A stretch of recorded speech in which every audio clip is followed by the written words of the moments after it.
নমস্কার সবাইকে, সুমেধা রান্নাঘরের আরও একটা ভিডিওতে সবাইকে স্বাগত জানাই। আশা করি সবাই ভালো আছেন।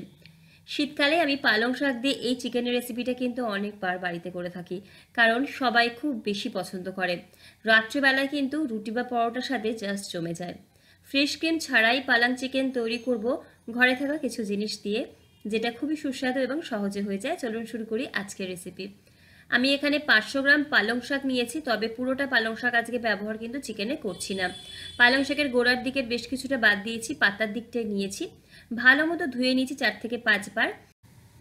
এবারে একটা কড়াইয়ের মধ্যে অথবা ওই পাত্রের মধ্যেই পালং শাকটাকে নিয়েছি আর জল নিয়েছি 1 কাপ 1.5 কাপ মতো। হাফ চা চামচ পরিমাণে নুন দিয়ে শাকটাকে ভাপিয়ে নেব। শাকটা যখন বেশ ভালো মতো নরম হয়ে যাবে, তখন পাশে একটা পাত্রে আমি বরফ জল রেখেছি। শাকটা কিন্তু ডাইরেক্ট এই গরম জল থেকে তুলে ওই বরফ জলের মধ্যে রেখে দেব, যাতে শাকের যে কালারটা থাকে সেটা নষ্ট না হয়ে যায়। আমি যে পরিমাণে শাক ঠান্ডা জলে ভেজালাম, সে পরিমাণে শাকই কিন্তু চিকেনের জন্য ব্যবহার করব। কারণ আমি 500 গ্রাম চিকেন নিয়েছি। চিকেন ভালো মতো ধুয়ে 1 চা চামচ ভিনিগার, হাফ চা চামচ নুনে ভিজিয়ে রেখেছিলাম প্রায় আধ ঘন্টা। তারপরে আরও একবার ভালো মতো ধুয়ে নিয়েছি। এতে চিকেনটা কিন্তু অনেকটা সফট হয়ে যায় আর কোনো আষ্টে গন্ধও থাকে না। অনেকেই চিকেনের একটু আষ্টে গন্ধটা পছন্দ করেন না। চিকেন ম্যারিনেশনের প্রথমেই দিয়ে দিয়েছি এখানে হাফ চা চামচ নুন, হাফ পাতিলেবুর রস। এখানে পাতিলেবুগুলো ছোট ছোট টুকরো বলে আমি 3টে কি 4টে নিয়েছি। অল্প একটু কাসুরি মেথি, রোস্টেড নয়, নর্মাল যে পাতা আমরা বাড়িতে কিনে আনি সেটাই হাত দিয়ে একটু ডলে দিচ্ছি। 50 গ্রাম পরিমাণে টক দই দিচ্ছি। ভালো মতো সমস্ত কিছুকে ম্যারিনেট করে রেখে দিচ্ছি। 15 থেকে 20 মিনিট রাখলেই হবে। এবারে মিক্সির জারে পালং শাক যেটা আমরা ভাপিয়ে ঠান্ডা জলে রেখেছিলাম সেটা নিলাম। বেশ কিছুটা ধনে পাতা নিয়েছি, 1 মুঠো ধরুন, ওই গোড়াটা বাদ দিয়ে নিয়েছি। ভালো মতো ধুয়ে নিয়েছি। তো এটা প্রথমে ভালো মতো পেস্ট করলাম, যেহেতু মিক্সির ছোট জার নিয়েছি।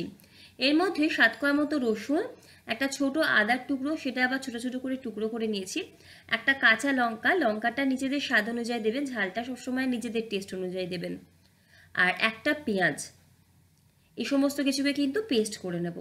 কড়াই বসিয়েছি গ্যাসের ফ্লেমে এবং ভালো মতো গরম হলে সর্ষের তেল নিয়েছি প্রায় 2 টেবিল চামচ পরিমাণে।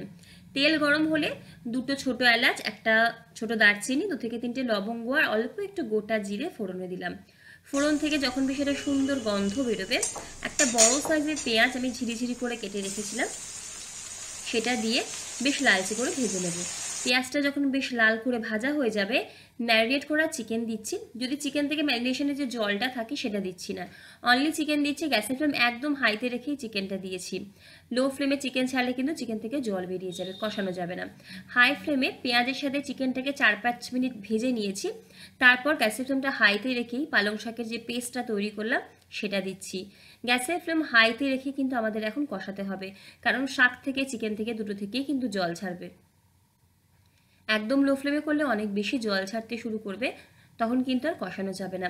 মিক্সির যে জারটাতে যে একটুখানি পালং শাক বাটা লেগেছিল, অল্প একটু জল দিয়ে দিলাম। আর প্রায় 10 মিনিট মতো এই সময় চিকেনটাকে কষিয়ে নিতে হবে, যতক্ষণ না কাঁচা গন্ধ যাচ্ছে আদা রসুনের। মিক্সির জারের মধ্যে প্রায় 7 থেকে 8টা ভেজানো কাজু বাদাম, 50 গ্রাম টক দই, আর আমার কাছে একটু দুধের সর ছিল, ওই 1 থেকে 1.5 টেবিল চামচ পরিমাণে সেটা দিচ্ছি, দিয়ে পেস্ট করে রাখছি।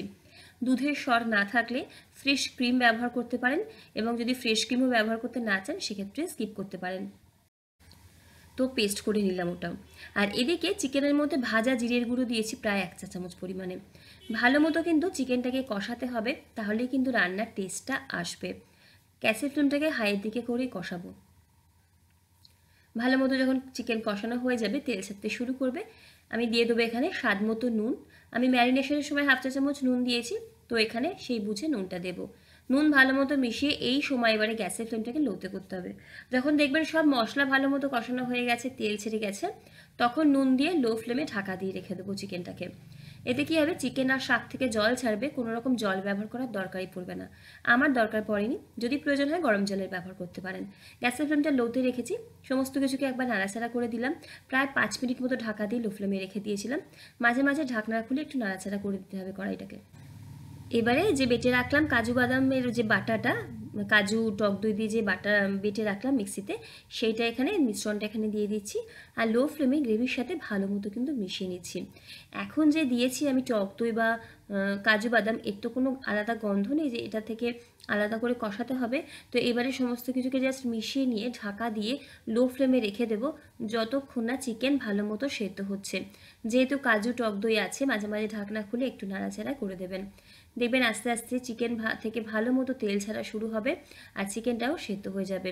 যতক্ষণ না চিকেন সেদ্ধ হচ্ছে ততক্ষণ ঢাকা চাপাতি রান্না করব।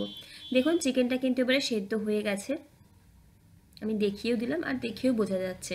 যখন চিকেন সেদ্ধ হয়ে যাবে 1 চিমটি মতো চিনি দেবো, 1 চিমটিই দিচ্ছি। একটা ব্যালেন্স টেস্ট দেবে, টক দই আছে আর এমনিও দেখবেন চিনিটা দিলে রান্নায় ব্যালেন্স টেস্ট থাকে। যাদের অপছন্দ তারা স্কিপ করে যান। এবং এর মধ্যে দিয়ে দেবো আমি এবারে গরম মশলার গুঁড়ো 1/4 চা চামচ পরিমাণে, খুব বেশি দিচ্ছি না কারণ ফোড়নেও দিয়েছিলাম। ভালো মতো সমস্ত কিছুকে মিশিয়ে নিচ্ছি। এই সময় চাইলে আপনারা চেরা কাঁচা লঙ্কার ব্যবহার করতে পারেন, ঝালটা নিজেদের টেস্ট অনুযায়ী অবশ্যই অ্যাডজাস্ট করে নেবেন। সব শেষে 1 চামচ ঘি দিচ্ছি, রান্না আমাদের শেষের পথে। আর চেরা কাঁচা লঙ্কাটা দিতে এই সময় ভুলে গেছিলাম, তাই লাস্টে দিয়েছি। আর যদি ফ্রেশ ক্রিম দিতে ইচ্ছে হয় সেক্ষেত্রে 1 থেকে 1.5 টেবিল চামচ পরিমাণে ফ্রেশ ক্রিমেরও এখানে ব্যবহার করতে পারেন সবশেষে। তৈরি হয়ে গেল একদম ঘরে থাকা উপকরণে এই পালং চিকেন বা পালাক চিকেন। গ্যাসের ফ্লেম বন্ধ করে ঢাকা দিয়ে 10 মিনিট একটুখানি রেস্টে রেখে দিন, তারপর সার্ভ করুন। আমি যেমন আজকে দুপুরবেলায় রান্নাটা করছি, রাতের জন্য করে রাখছি। খেতে কিন্তু দারুণ হয়। দুপুরবেলায় এখন টেস্ট করাটা জানি কেমন লাগছে, তাই আর করলাম না। বাড়িতে আপনারা বানিয়ে একবার টেস্ট করে জানাবেন কেমন লেগেছে। ভিডিও ভালো লাগলে পাশে থাকবেন, লাইক কমেন্ট শেয়ার আর সাবস্ক্রাইব করবেন। আজকে এই অবধি, দেখা হচ্ছে পরের ভিডিওতে। সকলে ভালো থাকুন, সুস্থ থাকুন, হাসি খুশি থাকুন। ধন্যবাদ।